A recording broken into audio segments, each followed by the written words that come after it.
तो आपने देखा कि कैसे जापान से उन लोगों को, वियतनामीज को हटा दिया गया या निकाल दिया गया। बेसिकली सारे धीरे धीरे करके जितने भी बड़े लीडर्स थे जो छुपने के लिए या मतलब जिनको शरण मिलती थी जापान में पहले, उनको हर सबको वहाँ से जापान से हटा दिया गया। उसके बाद क्या होता है, जो वियतनामीज थे वो चाइना से भी बहुत ज़्यादा इम्प्रेस थे। इम्प्रेस इसलिए थे कि इतने लंबी मोनार्की के चलने के बाद भी 1911 में चाइना ने क्या मतलब वो किया, इस्टेब्लिश किया, एक रिपब्लिक इस्टेब्लिश किया।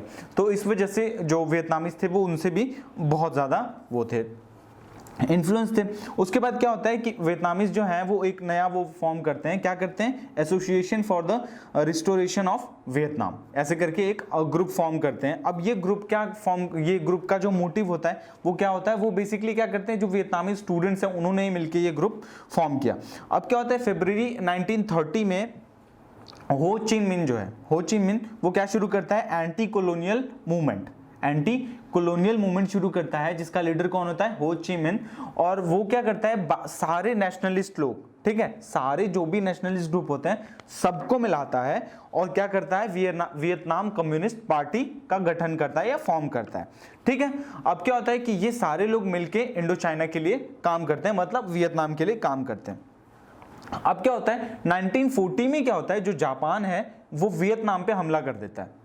मतलब अब भी आपने देखा कि थोड़े समय पहले तक क्या होता था कि वियतनामीज लोग जापान में जाते थे और वहां पे उनको मतलब रिफ्यूज मिलता था। रिफ्यूज मतलब होता है ना शरण मिलना, मतलब तो ऐसे करके वो वहां मिलता था। और आप देख रहे हैं कि 1940 में क्या होता है कि जो जापान है वो वियतनाम पे हमला कर देता है। अब क्या होता है, the league for the independence of Vietnam, Vietnam नाम से एक ऑर्गेनाइजेशन का फॉर्मेशन होता है और वो फॉर्मेशन क्या करता है, किसके अगेंस्ट लड़ता है, जापान के अगेंस्ट, ठीक है। अब वो 1945 में जाके जो जापान है वो वहां से, मतलब जो जापान है वो हारता है वियतनाम से, एंड देन वो लोग वहां से वापस आते हैं, मतलब जापान वाले जो हैं वो वियतनाम से बाहर आ जाते हैं, ठीक है। अब वो क्या करता है कि जो हनोई है वो कैप्चर कर लेते हैं हम, ठीक है, कौन, वियतनामीज, जो वियतनामीज लोग होते हैं वो हनोई को कैप्चर कर लेते हैं, ठीक है।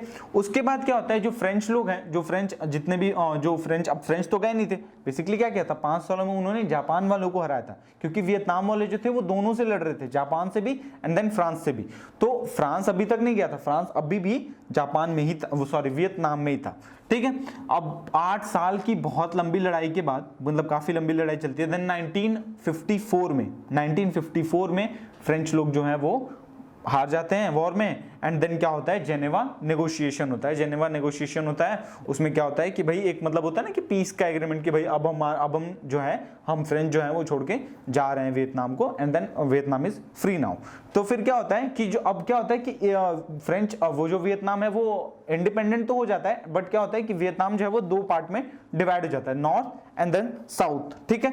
तो नॉर्थ जो है वो मिलता है हो ची मिन को, हो ची मिन वहां का लीडर, एंड देन मिलता है साउथ किसको मिलता है, बाओ दाई को। बाओ दाई आपको जो बाओ दाई होता है वो कौन होता है, वो एक्चुअली पपेट होता है फ्रेंच का। जब फ्रेंच गवर्नमेंट थी, जब फ्रेंच ने कॉलोनी बना रखा था वियतनाम को, तो क्या होता है, जो बाओ दाई है वो फ्रेंच का पपेट किंग होता है। मतलब पपेट किंग क्या होता है कि मतलब वो बेसिकली तो वियतनामी ही है, लेकिन वो किसके इशारे पे काम करता है, फ्रेंच लोगों के भी इशारे पे काम करता था उस समय। तो देन जब वियतनाम फ्री होता है तो साउथ मतलब जो वियतनाम को अब 2 पार्ट में डिवाइड किया गया, तो साउथ मिलता है बाओ दोई को और वो नॉर्थ मिलता है हो ची मिन को। अब लेकिन क्या होता है कि बाओ दोई को मिलता तो है, लेकिन वो जो एक और होता है नगो दी मिन जो है वो क्या करता है, कूप करता है और बाओ दोई को हटा के खुद वहां का राजा बन जाता है, आप कह लो इंपेरर या जो भी, मतलब वहां का लीडर बन के उभरता है, ठीक है। अब जो नगो दी मिन है वो क्या करता है, रिप्रेसिव अथॉरिटी वहां पे लेके आता है। मतलब रिप्रेसिव अथॉरिटी क्या होता है कि जैसे अगर किसी ने भी उसकी गवर्नमेंट के खिलाफ कुछ भी बोला तो वो उनको क्या करता था कि मतलब एक कम्युनिस्ट बोल के उनको जेल में डाला और कुछ दिनों बाद मार दिया उसको, ठीक है। अब क्या होता है कि ऑर्डिनेंस 10, जो ऑर्डिनेंस 10 है वो वहां पे लेके आता है। वो ऑर्डिनेंस 10 फ्रेंच लोगों के टाइम का एक मतलब कानून कह सकते हैं आप उसको, जिसके तहत क्या करते हैं वो लोग कि वो बेसिकली क्या करते हैं कि दे पॉपुलराइज्ड क्रिश्चियनिटी, और वो जो मतलब बुद्धिस्ट कल्चर है जो वियतनाम वगैरह में बेसिकली है या मतलब उनके कल्चर का हिस्सा है, उसको वैनिश करते हैं, ठीक है। तो उसके बाद डिक्टोरियल रूल लेके आता है वो, मतलब डिक्टोरी तो आपको पता है डिक्टेटरशिप क्या होती है, तो वो डिक्टोरियल रूल लेके आता है।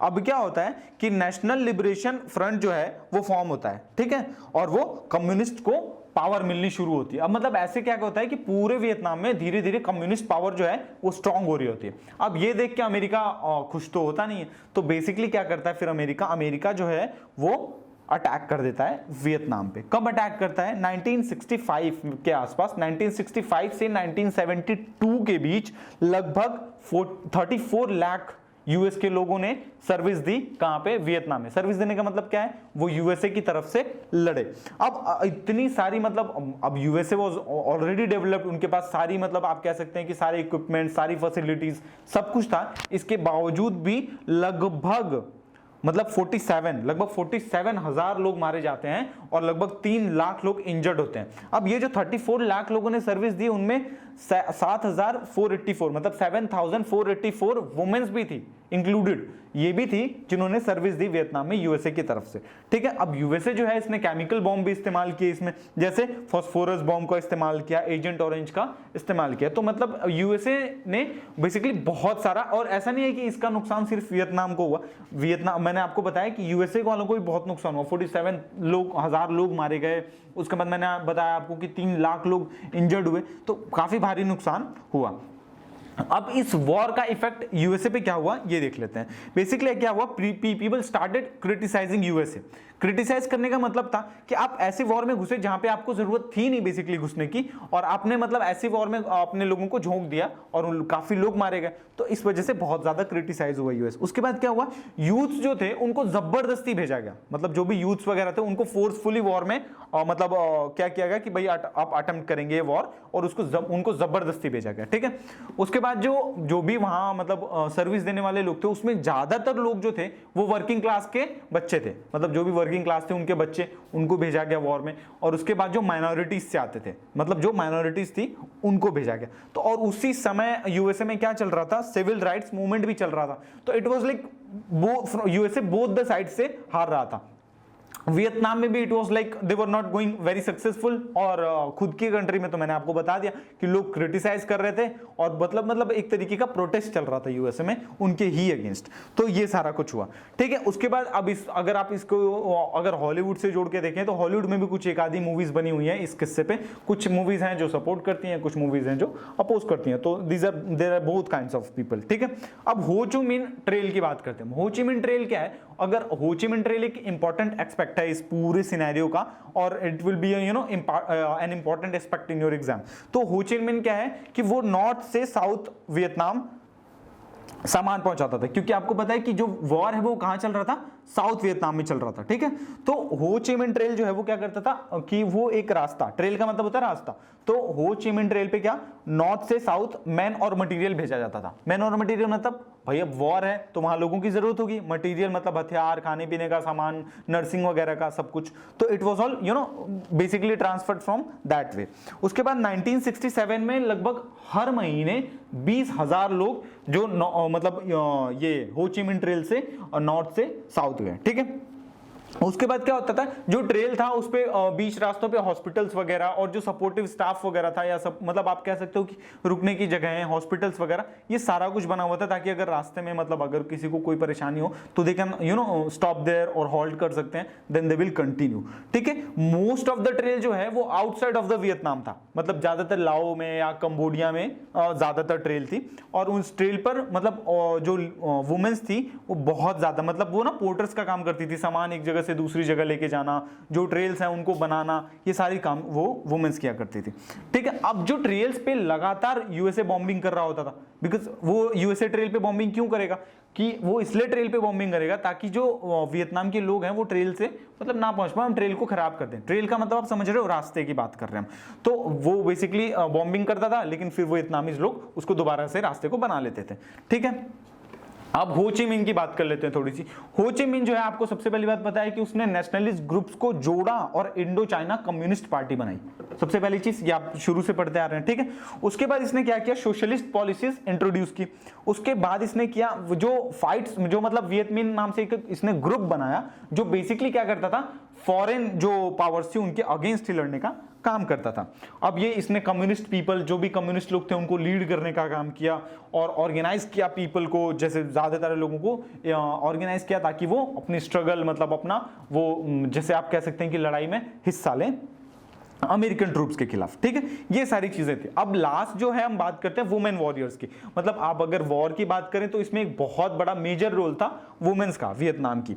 तो उन्होंने क्या किया, उन्होंने पहली बात तो आर्मी ज्वाइन की और बहुत ही बहादुरी से लड़ी, ठीक है। उसके बाद था कि दे वर वेरी डेडिकेटेड वर्कर्स, मतलब आप कह सकते हो कि वो अपने कंधे पर राइफल लेके भी खेतों में काम किया करती थी। तो they were very dedicated in this war. और उसके बाद क्या था, ये नर्सिंग वगैरह और जो अंडरग्राउंड टनल्स वगैरह थी, जो भी रास्ते वगैरह थे, उन सबको मैनेज करने का काम, उन सबको मतलब बेसिकली अगर डैमेज हो जाता है कुछ तो उसको सही करने का काम, और ये सारा कुछ, और जो भी सिपाही घायल होते थे उनकी नर्सिंग करने का काम भी ये औरतें ही किया करती थी। इन्होंने क्या किया, 6 एयर स्ट्राइक्स बनाई। एयर स्ट्राइक्स का मतलब तो आपको पता ही है, 6 एयर स्ट्राइक्स बनाई और इन्होंने लगभग हजारों बॉम्ब वो किए, न्यूट्रलाइज किए। बात समझ आ रही है आपको, ठीक है। अब जो वर्कर्स थे, जो भी वर्कर्स थे, मतलब जैसे कि जो पोर्टर्स का काम करती थी औरतें, मैं आपको बता रहा हूं, तो ये सारा सामान जो ट्रेल पे इधर से उधर जाता था, ये बेसिकली जो ट्रेल थी उस पे 75% वर्कर्स वुमेन्स ही थी। तो वो ट्रेल लगभग पूरा जो है वो ऑर्गेनाइज कौन कर रहा था, औरतें ही कर रही थी। अब यूएसए जो है उसको इस वॉर से कुछ भी बेसिकली हासिल नहीं हुआ। जो इस वॉर को हम कहते हैं फर्स्ट टेलीविजन वॉर, क्योंकि ये पूरा वॉर टेलीविजन पे टेलीकास्ट हो रहा था, ठीक है। आखिर बेसिकली जो वॉर है वो लास्ट में खत्म होता है एंड देन क्या होता है कि पीस नेगोशिएशन साइन होता है पेरिस में। तो यहाँ पे वॉर का दी एंड होता है और उसके बाद एनएलएफ और साइगोन रीजन में जो लड़ाई होती है वो भी 30 अप्रैल 1975 को खत्म होती है, क्योंकि एनएलएफ जो है वो साइगोन के प्रेसिडेंशियल मतलब पैलेस पे कब्जा कर लेता है और वियतनाम को फॉर्म करता है, नॉर्थ और साउथ को जोड़ करके। तो this was all about this chapter, और ये चैप्टर यहीं खत्म होता है। Thank you.